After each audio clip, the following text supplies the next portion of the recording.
नमस्कार। किसान आंदोलन को लेकर देश का सियासी माहौल बेहद गर्म है और तमाम विपक्षी दलों के नेता किसानों के समर्थन में आगे आए हैं। लेकिन इन विपक्षी नेताओं में भी अरविंद केजरीवाल सबसे ज्यादा मुखर हैं। आपने देखा कि आज अरविंद केजरीवाल किसानों के समर्थन में उपवास पर बैठे और उनकी सरकार ने यानी कि दिल्ली सरकार ने पंजाब और हरियाणा से आए किसानों के लिए दिल्ली सरकार के जो इंतजामात हो सकते हैं वो भी पुख्ता किए हैं। खुद अरविंद केजरीवाल ने वहां जाकर इन बातों की समीक्षा की कि कैसे इंतजाम किसानों के लिए हुए हैं। और केजरीवाल अब जिस तरह पंजाब के मुख्यमंत्री कैप्टन अमरिंदर सिंह से किसान आंदोलन में कृषि कानूनों के मसले पर भिड़े हैं, उससे सवाल यही खड़ा होता है कि आखिर क्या मसला है, वजह क्या है कि इस अरविंद केजरीवाल सीधे कैप्टन अमरिंदर सिंह से लड़ाई लड़ रहे हैं। भारतीय जनता पार्टी पर भी वो लगातार इस मामले में हमले बोल रहे हैं। बात होगी इस पर। आप देख रहे हैं सत्यहिंदी.com। अपील मेरी आपसे यही है कि कॉर्पोरेट मीडिया के मुकाबले आजाद पत्रकारिता का समर्थन करें। सत्य हिंदी की सदस्यता योजना में शामिल हो। आर्थिक भुगतान का लिंक हमने डिस्क्रिप्शन में दिया हुआ है। एक और अपील आपसे, सत्य हिंदी का ऐप आ गया है, गूगल प्ले स्टोर से डाउनलोड कर लीजिए। बात करता हूं मुद्दे की।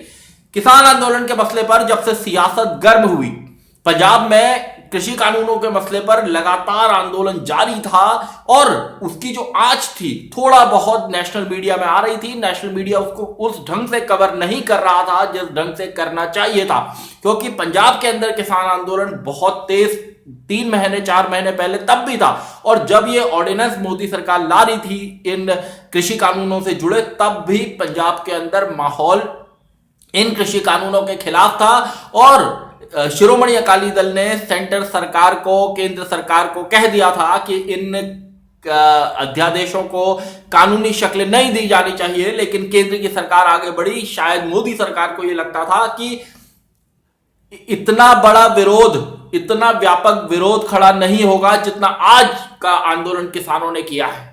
सरकार ने इन्हें कानून की शक्ल दी और शिरोमणि अकाली दल ने सेंटर की सरकार से, केंद्र की सरकार से अपना नाता खत्म किया। हरसिमरत कौर बादल का इस्तीफा करवाया। लेकिन पंजाब के अंदर जो सियासत चल रही है उसमें शिरोमणि अकाली दल, कांग्रेस और आम आदमी पार्टी, ये तीनों दलों के बीच में सियासत किसान वोटों को बटोरने की है। क्योंकि हरियाणा और पंजाब के अंदर जो सियासत है उसमें किसान वोट बेहद अहम है। यहां के तमाम बड़े सियासी नेता खुद को किसान ही बताते हैं और किसानी उनका बहुत सारों का पेशा भी है। इन दोनों ही राज्यों में भारत का जो अनाज पैदा होता है उसका बहुत बड़ा हिस्सा ये दोनों राज्य पैदा करके देते हैं। साथ ही हिंदी भाषी राज्यों के कई लोगों को रोजगार भी मुहैया कराने का काम इन दोनों राज्यों की ओर से किया जाता है। तो ये जब आंदोलन शुरू हुआ और जब किसान दिल्ली के बॉर्डर पर आकर डट गए तो केजरीवाल ने मोर्चा संभाला और उनकी सरकार ने पूरे इंतजाम किए। और इसके बाद केजरीवाल और अमरिंदर के बीच में खासी तू मैं हुई, बहस हुई। अमरिंदर ने कहा कि आप, केजरीवाल का इसमें डबल स्टैंडर्ड सामने आया है। उन्होंने इनको नोटिफाई कर दिया जो सेंटर के कानून थे। तो केजरीवाल ने भी रिप्लाई किया और ये तमाम उनके ऊपर गंभीर आरोप लगाए और कहा कि वो अपने उनके बेटे को ईडी समन कर रही है, ईडी बुला रही है। उससे बचने के लिए वो किसानों के हित में फैसले नहीं ले रहे हैं। उन्होंने अमरिंदर सिंह के लगाए आरोपों को बेबुनियाद बताया। अब जब आज केजरीवाल उपवास पर बैठ गए तो उसके बाद से खलबली होनी शुरू हुई, क्योंकि बीते कुछ समय में केजरीवाल का जो स्टैंड था वो मोदी सरकार के साथ टकराव वाला भी नहीं और जिसे आप कह सकते हैं कि कॉर्डियल था, जबकि वो अपने विपक्षी तेवरों के लिए जाने जाते थे। इसके लिए उनके ऊपर सवाल भी उठता था।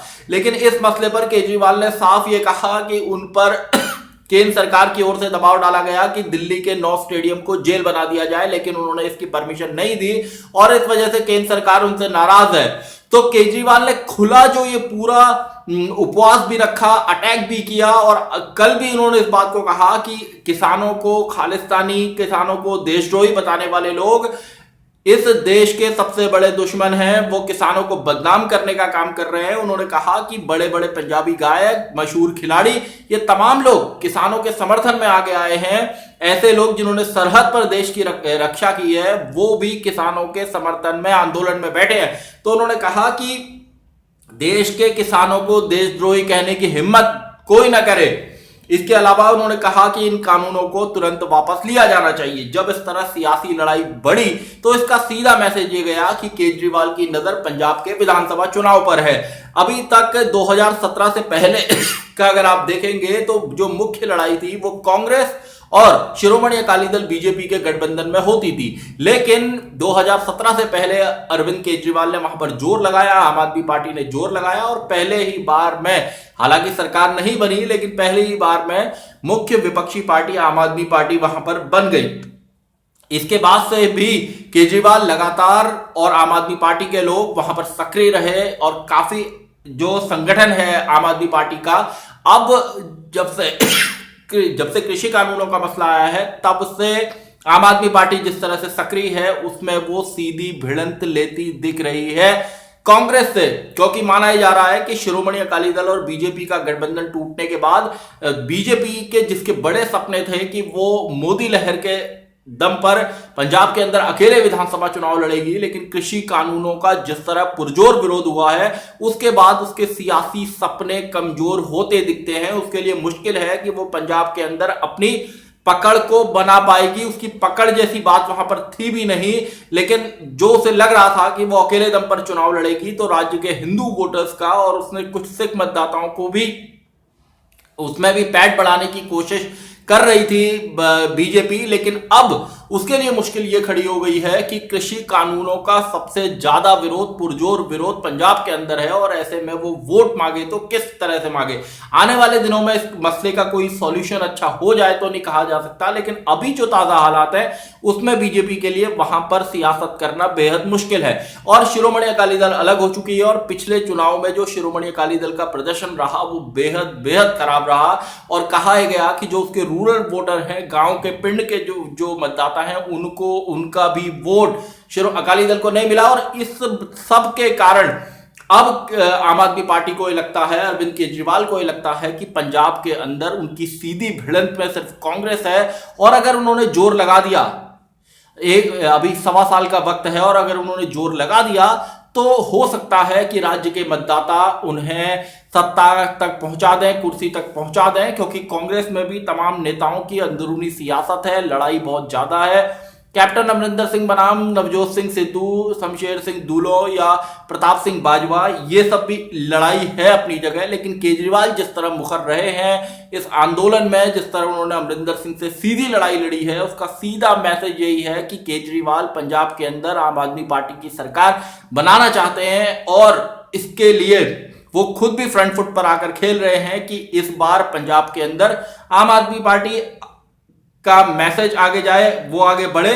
और आपको याद होगा अभी कुछ दिन पहले ही जब 8 दिसंबर को भारत बंद था तो आम आदमी पार्टी के नेताओं ने दिल्ली में बड़ा प्रदर्शन किया था कि केजरीवाल को घर में नजरबंद कर दिया गया है, उन्हें दिल्ली पुलिस बाहर नहीं आने दे रही। तो इस सब को लेकर दिल्ली के अंदर बड़ी सियासत हुई थी और बीजेपी ने भी लगातार इस बात को कहा था कि झूठ बोल रहे हैं आम आदमी पार्टी के नेता, जबकि उन्हें किसी तरह का नजरबंद नहीं किया गया। तो यह भी एक सियासी मुद्दा बना था। कुल मिलाकर विपक्षी नेताओं में केजरीवाल यहां पर सबसे ज्यादा मुखर इसलिए दिखते हैं क्योंकि पंजाब के अंदर वो आम आदमी पार्टी की सरकार चाहते हैं और इस सरकार को चाहने के लिए वो पंजाब के किसान वोटों के साथ हमदर्दी दिखाना चाहते हैं, उनके साथ स्टैंड लेना चाहते हैं। और उन्होंने खुलकर कहा है कि आम आदमी पार्टी और वो भी पूरी सरकार दिल्ली की किसानों के साथ खड़ी है। देखना होगा कि पंजाब के मतदाता किस तरह अपना मूड बनाते हैं। सबसे पहले तो किसान आंदोलन का क्या हल निकलता है, देश भर के लोगों की निगाहें इस पर टिकी हुई है क्योंकि आंदोलन लगातार बढ़ता जा रहा है। न सरकार पीछे हटने को तैयार है, न किसान पीछे हटने को तैयार है। तो ऐसे में क्या हल निकलेगा, क्या सॉल्यूशन होगा, इस पर सबकी नजरें हैं। लेकिन इस बीच केजरीवाल ने मुखर होकर यह संदेश दे दिया है कि वो पंजाब की सियासत में खुद को बड़े प्लेयर के रूप में साबित करना चाहते हैं, स्थापित करना चाहते हैं। सत्यहिंदी.com में आज के लिए बस इतना ही। ऐसे ही तमाम मुद्दों पर मेरी आपसे आगे भी बातचीत होती रहेगी। धन्यवाद। सत्य हिंदी का ऐप डाउनलोड करें गूगल प्ले स्टोर पर।